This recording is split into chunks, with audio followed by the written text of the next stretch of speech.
Hey y'all, and welcome to my channel. Today's video is going to be all about my cousin Adriana and what happened to us over the holidays.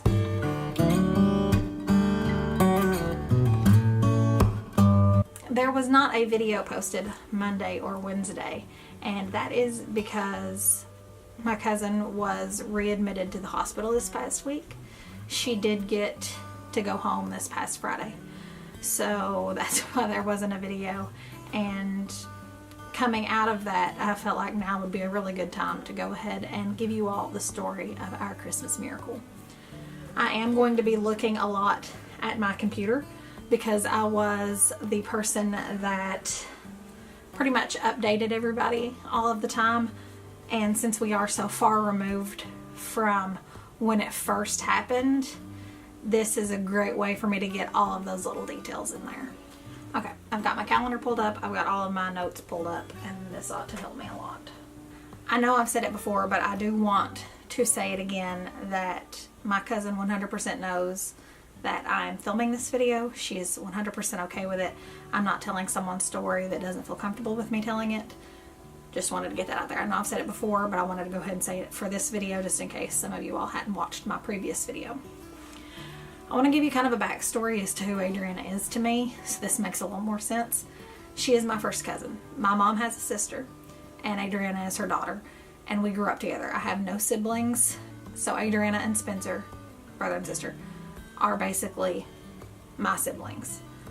I will go ahead and insert some photos here of our childhood so you can see kind of how far back everything goes. It's not like we were just all of a sudden, you know, you have those cousins that you don't ever talk to and then you unite and it's all good and well. No, I actually grew up with them as though they were my siblings. So here are some photos of that.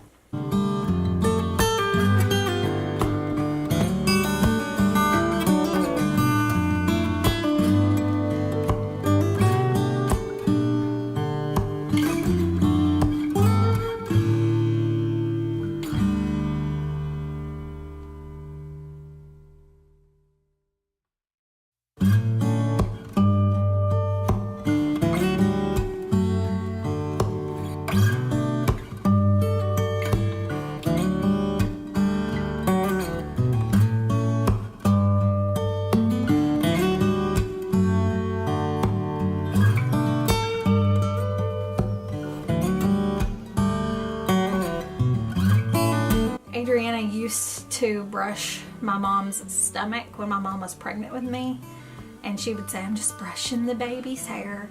And she always did my hair for any event. Adriana wanted to be a cosmetologist. She always did my makeup. I mean, we're 4 years apart and we might as well have been sisters. We always hung out together. We've done everything together. And she has a little girl now who I call my niece. We're that close. That child is my niece. And my cousin Spencer has kids too. Those are my nieces and nephews as well. But that kind of gives you an idea of who Adriana is to me. Now let's go ahead and hop into this story. This actually started long before anything ever came to light. We found out about this on Sunday the 25th, that night. We got a phone call. I was asleep. My mom got a phone call from one of our cousins and said that Adriana was at the emergency room in the town where she lives and that they were going to have to ship her to UK because her kidneys were shutting down and they had to give her a potassium shot to keep her heart from stopping. And my mom obviously woke me up immediately. It was about 2:30, 3 o'clock in the morning. The first thing I asked my mom was, "Who did you hear this from? Have you talked to Teresa?" which is Adriana's mom. And mom's like, "I've got so-and-so on the phone."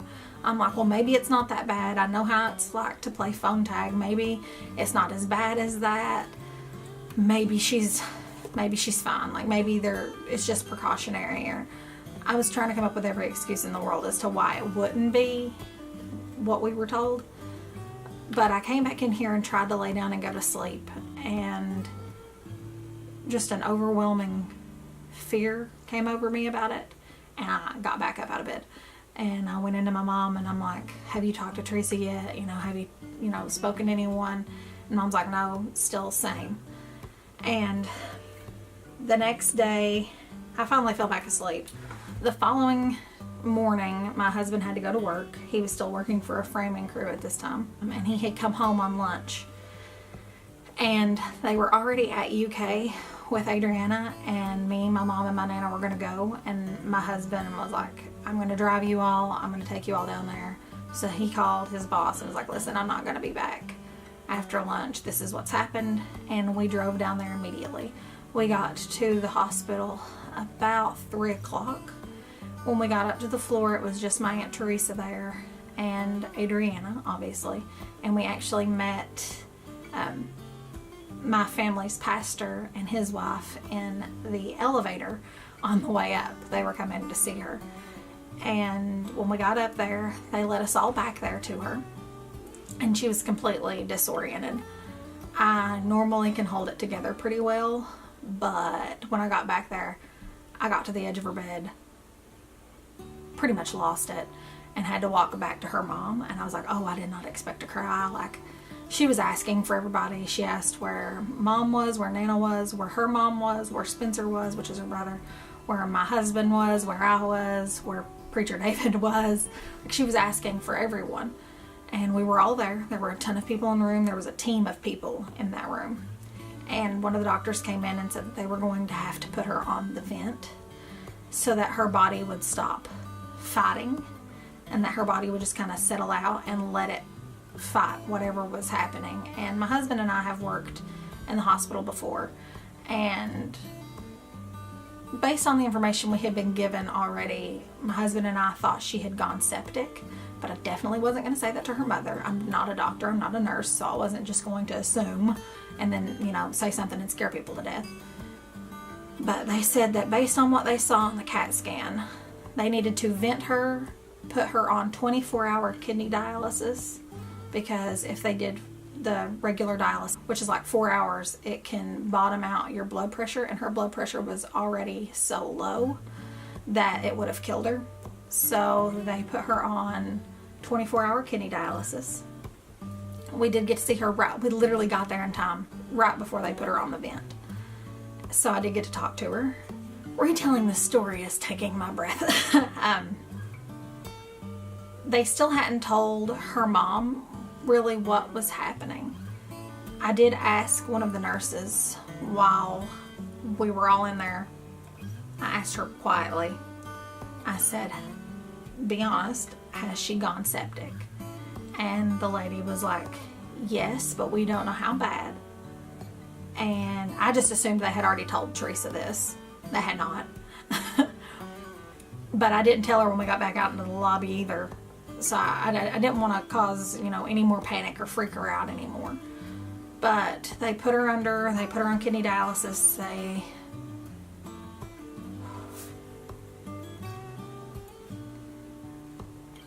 And they started pushing antibiotics. We left that night about midnight, honestly not knowing what was going to happen. And I sent this message out the very next day on the 27th at 9:26. I said, hey, I have a really urgent prayer request. It's my cousin Adriana, basically my sister. We got a call around 2:30 a.m. yesterday that they were flying her to UK. Basically everything I've told you, I tell him. I said her kidneys were failing. They had to give her a potassium shot to keep her from having a heart attack. We got to UK around 3, got to see her a little bit, but they had to put her on the vent last night to fight the infection. They said she had gone septic, which isn't good. They said she had air in her liver and bowel walls. She threw up what looked like black tar when they tried to pump infection out of her stomach. See, I forgot that part, which is why I'm glad I have this. They were just going to run dialysis with her awake and push fluids until the doc saw the CAT scans and saw what was going on in her stomach. He was baffled, and that's when he decided to intubate her. They weren't sure what caused it or what organs had been affected. When we left last night, they had intubated her and had started dialysis for her kidneys. We got a call at around 6 a.m. that they had to take her into emergency surgery this morning. So this is the following day. We had gotten a call at 6 a.m. on the 27th that they had to take her into emergency surgery. She had taken a turn for the worst. They removed most of her bowels, and they've left her open in case they have to go back in. They aren't sure what other organs were damaged. They are worried about her heart. The doctor said he can't give a definite answer on whether she'll make it, just that it doesn't look good. So that kind of leads you into the following morning and what happened. We were awakened by her mother calling us at 6 a.m. saying they had just rushed her into emergency surgery. All of her numbers started bottoming out. The doctor went in and most of her small intestines were completely dead. They said that's where the sepsis started, that it looked like it had been caused by an undiagnosed UTI. And my cousin Adriana had been going to the doctor with severe stomach pain and just totally sick, begging them to run labs. She said she felt like she was dying, and she had been doing this for over 6 months and nobody ever caught this. And they had been giving her antibiotics and antibiotics and antibiotics. And if you know anything about antibiotics in a female, antibiotics can oftentimes cause UTIs. And it just went undiagnosed and turned into this. And almost all of her small intestines were completely dead. So they removed as much as they could. The doctor came out and told Teresa it was kind of a 50-50. He wasn't promising anything. He was hoping that when he went back in the following day that there would be no more damage to her small intestines.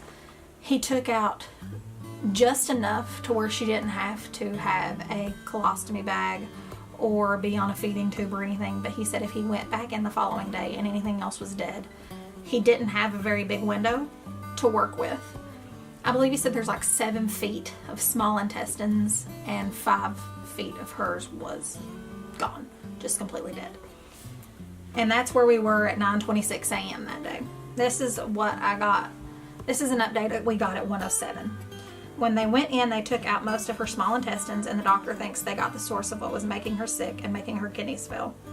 Teresa and Bruce, which is her mom and dad, just got back into the room where Adriana is. Since they've got back to her room and all set up again, the doctor said her numbers have improved, but not by much. But they are improving, which was a very good sign. They are leaving her open so they can go back in tomorrow or the next day to make sure they got all of it. She's definitely not out of the woods yet. She's still very sick, but they're doing the best they can. And any improvement is better than none. And that's where we were at 1:07. They were just going to leave her open, monitor her, and then the very next day they were going to go back in and make sure they got all of it. And I do apologize that I'm reading most of this, but literally so much happened. There is no way I could remember all of this, which is why I'm thankful that I gave very detailed updates to the people that we had praying for her. That way this is possible, that I can actually explain to you all what happened. But here's another update at 10:20 on the 27th. They've been doing blood work every few hours and the numbers are improving, so that's good. They no longer have her fully sedated. When you say her name, she will open her eyes sometimes, and she mouthed, "I love you" to Teresa earlier, and she smiled a few times. She's still in critical condition, but a little improvement is still improvement. They did slowly start to wake her up around that time, and no, Chelsea.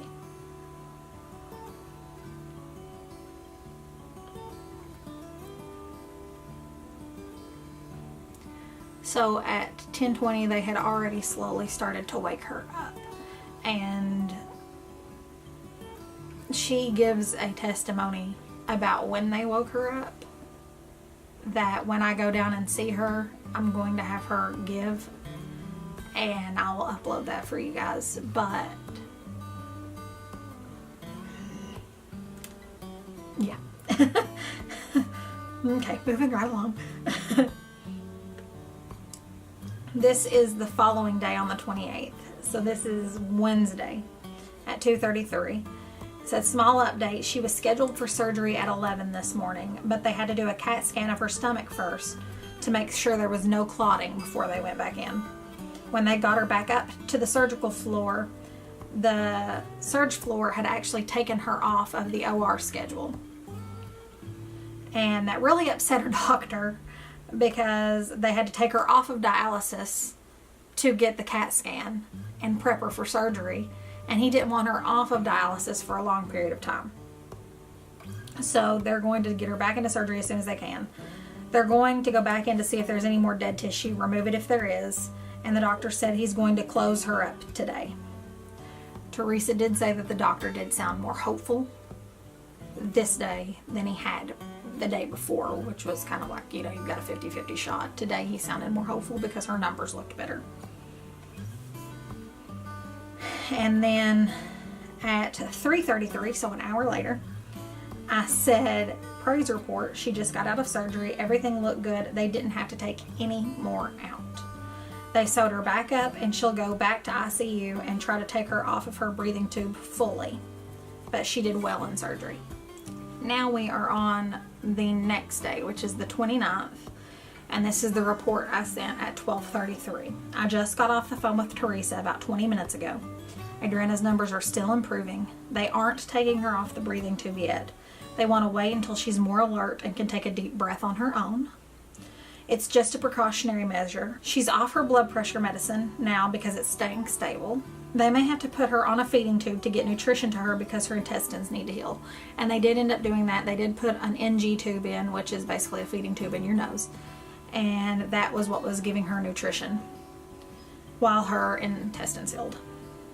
She's still on dialysis. The doctor told Teresa best case scenario, without any complications, she would be out of the hospital in 2 weeks. And they did do an echocardiogram and her heart was fine and not affected, and neither was her liver. So no other organs were affected and her kidneys were slowly starting to improve. At this point she was still on dialysis, and I know I said that they thought about putting a feeding tube in, and they did do that for her intestines to heal. And that was the only update we got that day. She was improving. They still had her on the breathing tube, all of that good stuff. And then I did update at 10:48 on the 30th of November. They have taken her off the breathing tube and they are taking her off of dialysis currently. So at 10:48 on November 30th, she came off of both the breathing tube and dialysis. And by 2:49 p.m., we got a phone call that Adriana was completely off of dialysis, was sitting up in a chair, talking but quietly from throat irritation from the breathing tube. And this was my cousin Sheila who called. She said when she got back to the hospital, she was going to call us and Adriana was going to talk to us. This was huge. So on Monday, the 26th, she was almost dead and didn't know if she was going to make it. And by the 30th, which was, let me pull this calendar back up, that Friday, so in 5 days, she was sitting up in a chair, off the breathing tube, off of dialysis, and was going to be able to talk to us. And to say a shout broke out in this household would be a very big understatement. We got to see her that weekend. We went down there. I took pictures with her. I'll go ahead and insert those pictures right here.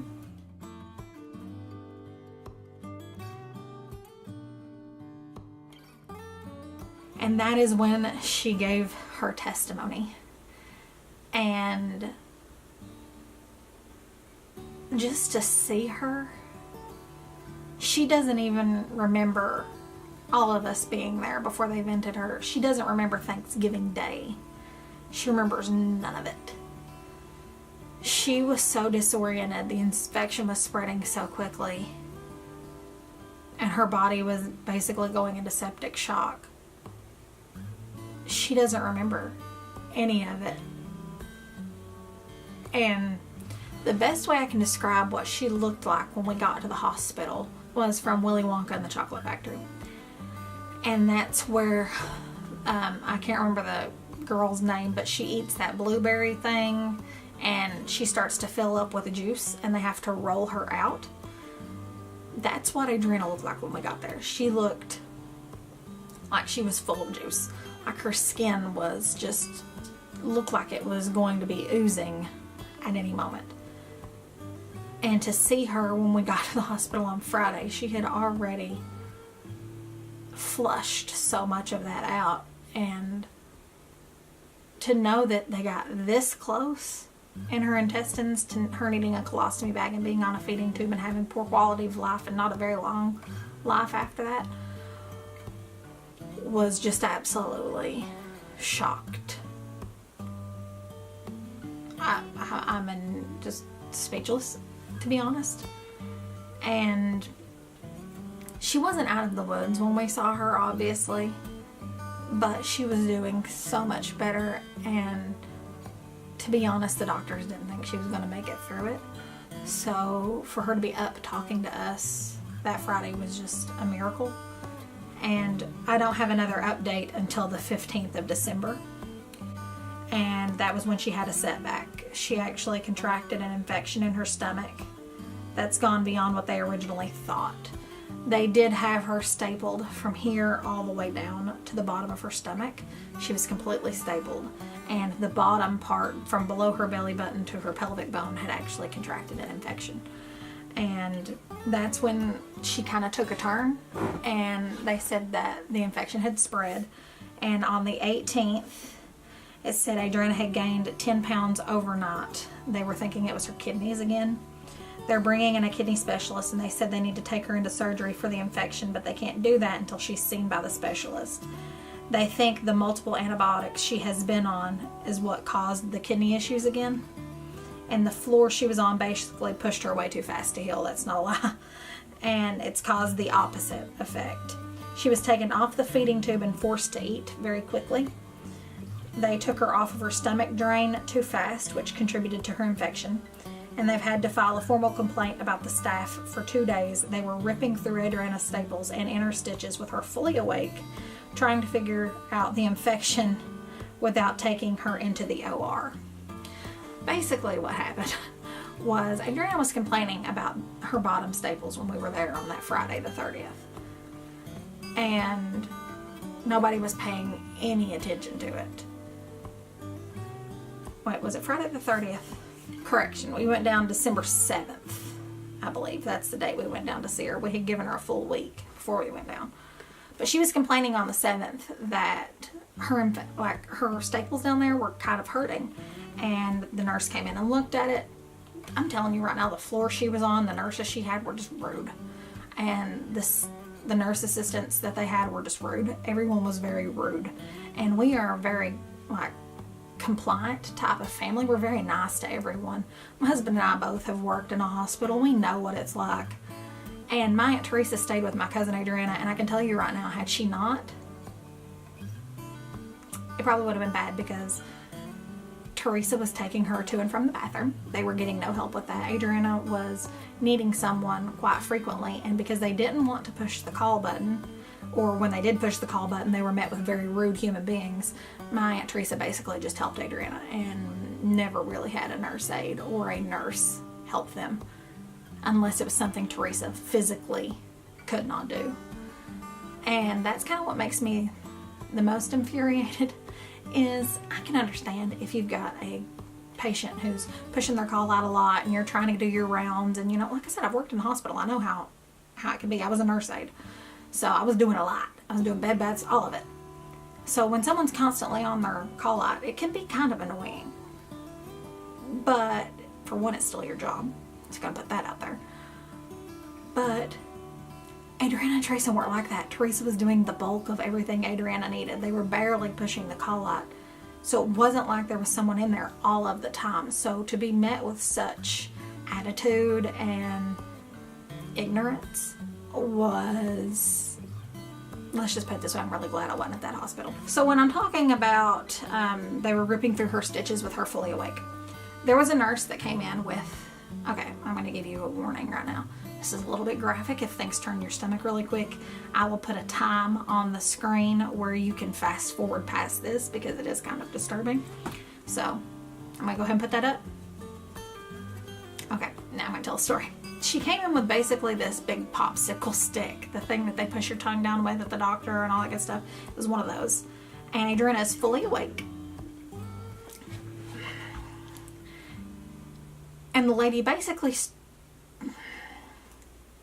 I'm telling y'all, fast forward to that if this isn't gonna bother y'all, pushed this paddle into her stomach. So where she was open at the bottom where the infection was, through the staples, they took the staples out and she was breaking the inner stitches. Adriana was obviously squirming in pain because they did not give her a local anesthetic or anything. And the lady kind of snarled at her and said, "If you just be still." It was so bad. My Aunt Teresa had to leave the room and go to the chapel, or she was going to be sent to prison. Were her words exactly. And that's when the formal complaint was filed. And that leads me to November 19th, where they said that the kidney specialist had come in. They were giving it 5 days for the issue to resolve on its own before they did anything. They started giving her antibiotics orally instead of through her IV, and it wasn't looking like she was going to be home for Christmas. And it had been since the 25th of November since she had seen Serenity, which is her 5-year-old daughter. That was at 3:52 p.m. on the 19th. At 2:04 p.m., we got another update that said her creatinine levels are elevated and she's much more swollen today. They're going to keep pushing antibiotics orally and give it a couple days to solve itself. We didn't hear anything really on the 20th. She was kind of the same. But on the 21st, we got an update. And is that the last update I gave him? This is the last update on Adriana. It said, okay, I just got another update. Adriana and Teresa called, and she is out of the hospital. So we didn't hear anything on the 20th. And the 21st, she's out of the hospital. So you can imagine how shocked this whole house was. They're staying in a hotel tonight and going home in the morning. Her creatinine levels leveled back out, and she is off of the antibiotics. They have taken all of the staples out of the top of her incision down to her belly button. She's still open in the incision below her belly button and needs to be packed and cleaned daily. They go back for a checkup in 2 weeks. The doctor said if she starts to have any issues with diarrhea or hurting, that a nurse will come to their home and set up fluids and anything that Adriana might need through a PICC line that she still has. And for those of you who do not know what a PICC line is, it's basically a intravenous access port that can be used for a longer period of time. It's usually found in the neck. I had patients at the nursing home that had had theirs for 2 years, and the reason Adriana had one is because she is so difficult to stick, which means that when they go to do an IV, they can never find a vein, and they're poking around, digging around, and they eventually have to put the port in anyway. So they just left that in, which is fine. It's typically seen in people who have chemotherapy or someone that needs fluids at their house or anyone that needs an extended antibiotic therapy, things like that. That's kind of what that's used for. And Adriana was set up to get fluids at her home, get antibiotics through her port. At this point, her dad had already ordered her a hospital bed, and he was at her house putting it together. And I put, we are just in utter shock right now.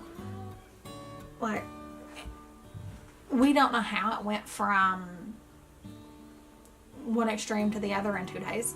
She was already out.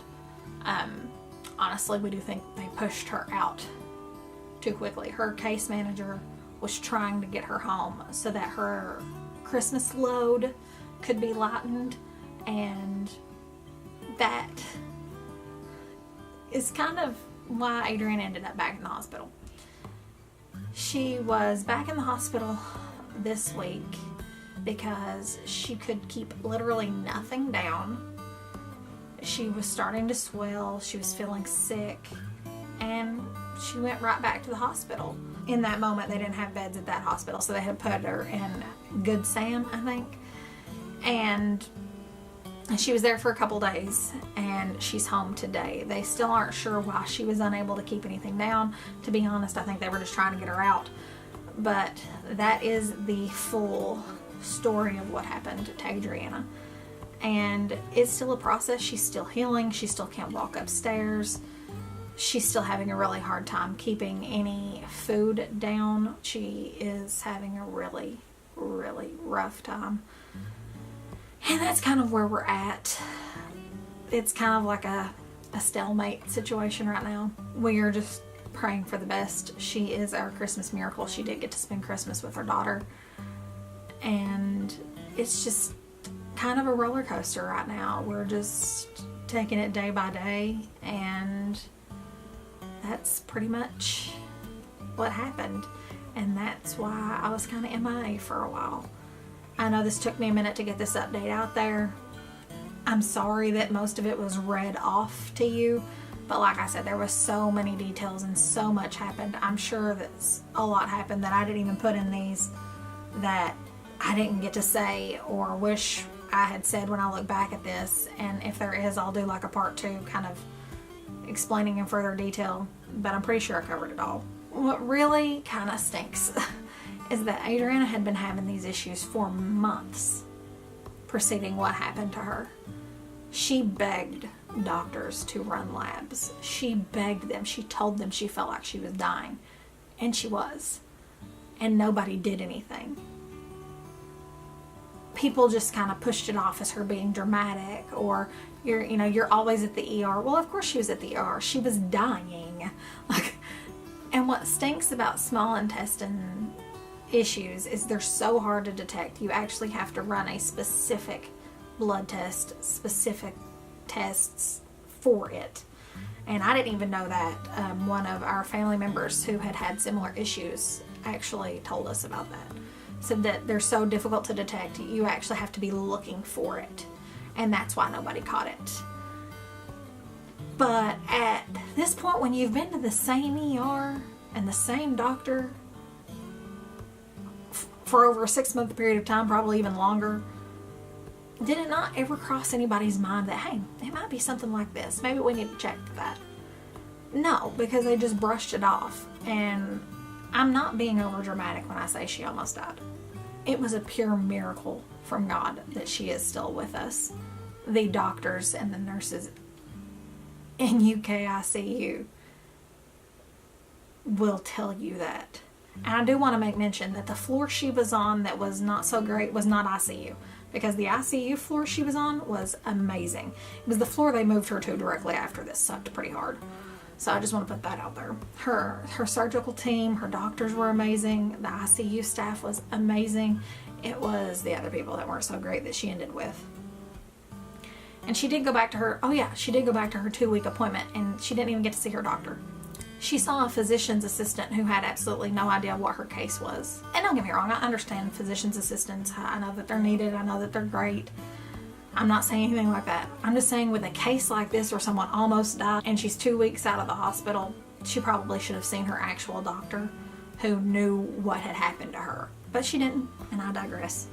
But that's just a little snippet. I told you I'd start remembering stuff I had forgotten. But anyway, guys, I wanted to go ahead and get this out there and let you all kind of know what's going on. We would really appreciate any prayers, positive thoughts, good vibes, whatever, sent her way for quick healing so that she can just take care of her baby and be happy and healthy and continue to live a very good and full life. She is 30 years old.